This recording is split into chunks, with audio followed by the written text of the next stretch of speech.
Paging Mr. Darcy premiered on Hallmark Channel on February 3rd and stars Mallory Jansen and Will Kemp, directed by Peter Wellington. This was the fifth new movie release for Hallmark for 2024 and the first of the Jane Austen-themed Loveuary series for the month of February. After a couple of disappointing movie premieres in January, I had high hopes for a new one based on Pride and Prejudice. It may be the only Jane Austen novel I've read, but it's one of my absolute favorites. Did the movie meet my expectations? Well, let's get right to it and find out. Have you ever had a feeling about something that you just can't quite put your finger on? I experienced that Saturday night during the opening credits. As soon as I saw this animation, I just knew this movie was going to be a magical experience for me. And it was. Was that really a bright idea to give that away at the beginning of a video? Maybe not. But I hope you'll stick around while I share all the reasons why I feel that way. Mallory Jansen and Will Kemp play the two lead characters in this movie. I'm familiar with Will Kemp from seeing him in a couple of other Hallmark movies, including Christmas Waltz and Love, Romance, and Chocolate. He's also good in the Dancing Detective series, although I haven't actually seen him in his most recent Christmas movie from 2023, A Not So Royal Christmas.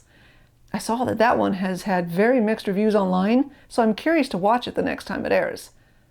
And although this is not her first movie with Hallmark, Mallory Jansen is new to me, so I was looking forward to seeing her with no preconceived opinions of her one way or the other. Paging Mr. Darcy opens on an airplane. Eloise Cavendish, played by Mallory Jansen, is reading Pride and Prejudice and becomes somewhat defensive when the passenger next to her makes a comment that she must be a romantic. We learn that she's a literary scholar whose specialty is Jane Austen novels. Clearly she's the Elizabeth of the story, even though she denies it every chance she gets. She's headed to Princeton to be a keynote speaker at the Jane Austen League of America annual conference and ball. Now for the rest of the movie, they just call it Jala. She's also hoping to meet Victoria Jennings, played by Carolyn Scott, while she's there. Professor Jennings is the head of the Princeton hiring committee, and Eloise wants to make a good impression on her because she hopes to land an open professorship position at Princeton. We also meet Eloise's younger sister, Mia. Hello. Hey, big sister. Who is a little more immature and overdramatic, to say the least. But she's also very much a romantic at heart. To give you a better idea of her character, she just broke up with her boyfriend because she was insulted by the lackadaisical way in which he proposed. Next, we are introduced to Sam Lee, played by Will Kemp, who's dressed to the nines in a Mr. Darcy costume, holding a sign at the airport with Eloise's name on it. He says he is to be her guest of honor liaison and offers to give her a ride from the airport to the location of the conference. Now, feeling mortified to even be seen with him, especially since people are beginning to gather around and take notice of him, she refuses his offer and tries to order a rideshare instead. Now, I have only a couple of minor criticisms of this movie, and one of them happened very early on at this airport scene. When she orders a rideshare, she gets a message stating that there are no available drivers in the vicinity at this time, and to try again in 20 minutes. Now, I don't fly very much, but I've certainly seen the rideshare pickup zones, and they're almost always packed with cars waiting for passengers. Do they ever really run out of rideshares at airports?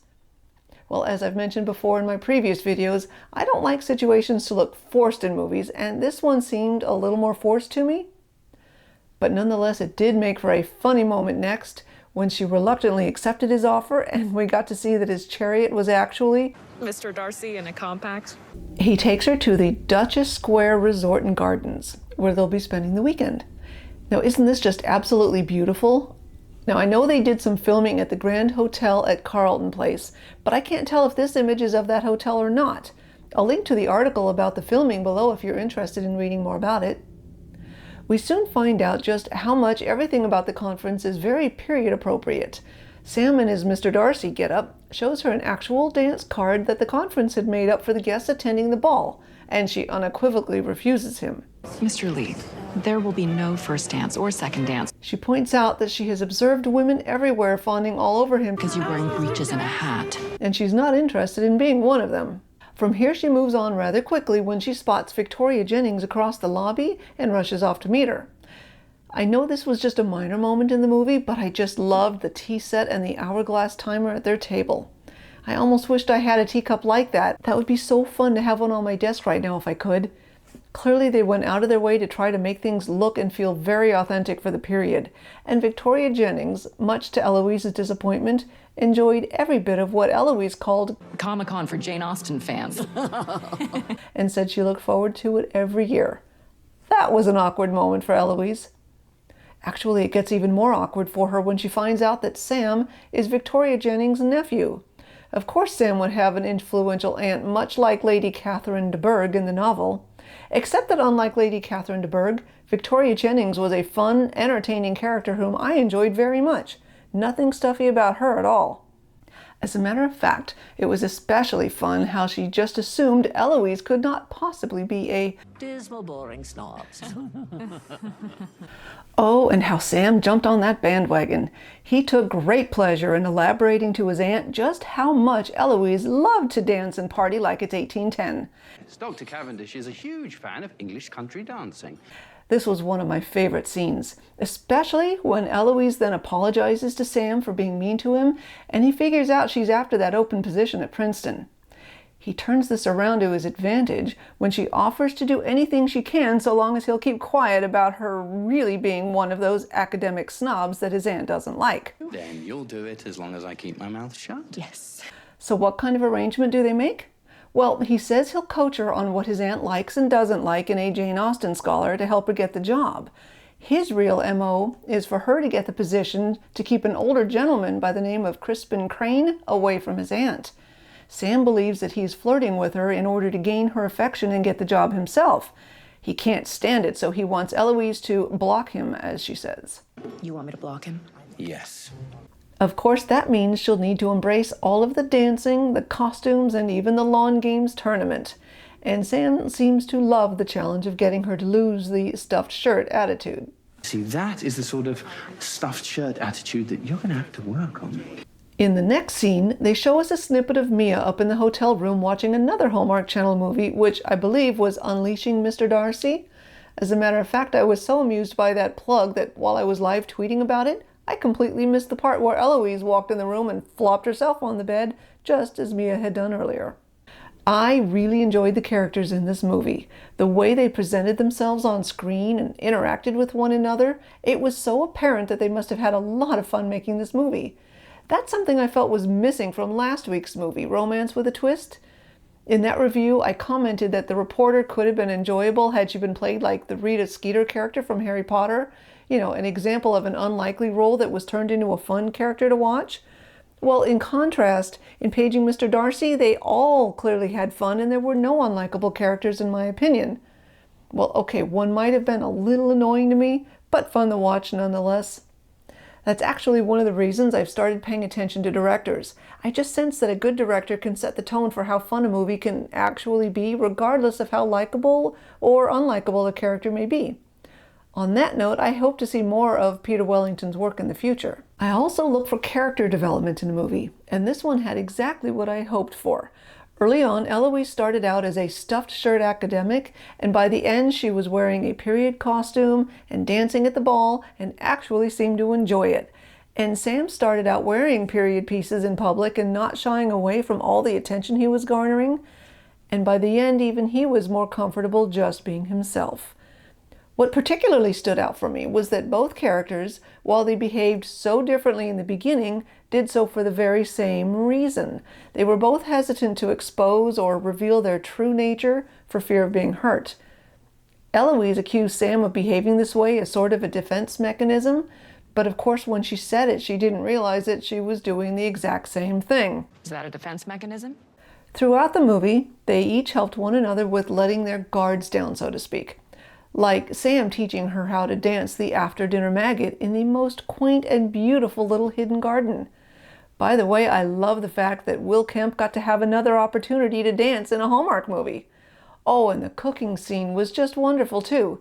Some of my favorite Hallmark Christmas movies have scenes where they're having a lot of fun making cookies together, and this scene in the kitchen had that same feeling and energy. And then to top it off, he surprised her with an omelet he made because he thought she looked hungry. The remainder of the movie did have some ups and downs. There was some jealousy, misunderstandings, a magnificent romantic proposal, and even an unexpected cameo by Benjamin Ayres out on the golf course during the lawn games. That I loved. What I didn't love was what I feel was another forced scene. One of the side stories involves Jenny, a former student of Eloise's.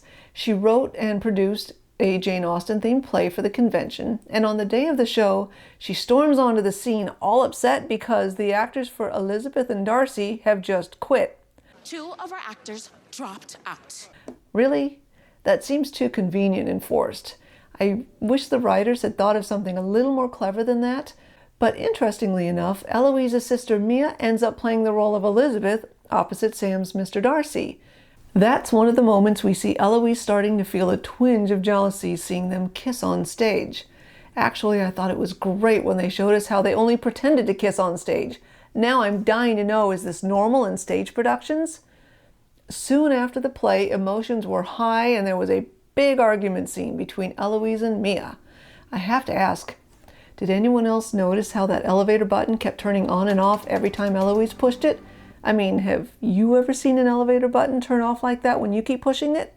But the very next moment, wow, Eloise and Darcy said some things. Believe me, there's nothing I would like less than being up on that stage in front of everyone kissing you. And I could absolutely feel the pain they were feeling. I don't want to dance with someone who doesn't want to dance with me. That was so well done. By now it was near the end, and it was almost time for the ball. And I kid you not, this movie practically had a fairy godmother in Kelsey who said it's never too late to dress up for the ball. It's never too late. And the ball was no disappointment. That's where Mia was finally wooed by the truly romantic proposal she always wanted. Eloise opened up about her feelings. She told Darcy that she got the job at Princeton. They finally danced together, and of course, they shared their first kiss. Everyone had a happy ending, including his aunt, although I won't tell you about that one. Clearly, I've made it no secret that I loved this movie. The cast, the characters, the storyline, everyone made this one magical. So yes, it's a no-brainer for me to give it 5 reels. And I've marked it as a favorite on the Hallmark movie app as well. So what did you think? I haven't peeked at any other reviews online yet because I wanted to get this done first. As always, please share your thoughts and opinions on this movie in the comments below. I'm interested to find out how many of you agree with me and how many of you think it's not worthy of nearly as much credit as I'm giving it. And as always, thank you so much for watching this episode of Magical Movie Club. If you like this and want to see more, please subscribe to our channel and consider following us on Instagram at Magical Movie Club and on Twitter or X at Magical Movie Club with no U. You can find those links below in the description, as well as links to the preview, a sneak peek video, and the movie page for Paging Mr. Darcy at Hallmark.com. We'll see you next week to chat more about our favorite magical movies.